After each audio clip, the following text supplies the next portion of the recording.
Let's check outside. Maymay's crying. There's a whole swimming pool outside. The rain. Yeah. It is flooded in Philippines. Gonna go swimming. It's flooded outside. And you have to scream very loud so you can hear.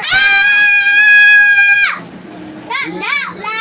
And so. That's literally not my most powerful swim. Wait, let me just come in.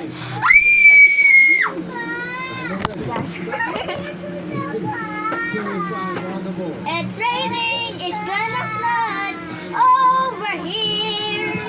And we're gonna go upstairs. It's Philippines. It's Tondo, Manila. In Manila.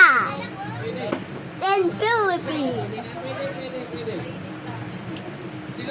After just done with Honestly, it's like literally my first time seeing a flood in our house. me too. After just done. Let's put it down.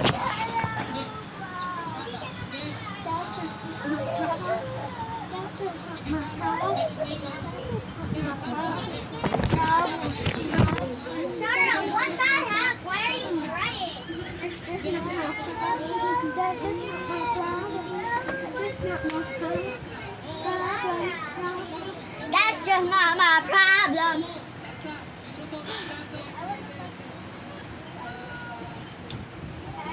So we are in my cousin's house. Yeah, no. I want to touch it.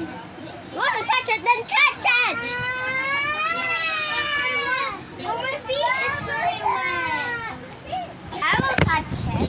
My little toe will touch it.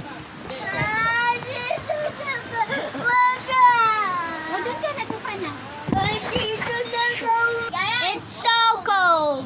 Like I touched the water with my little picky. So bye guys, we need to end this. Wait for part 2. Part 2. It's so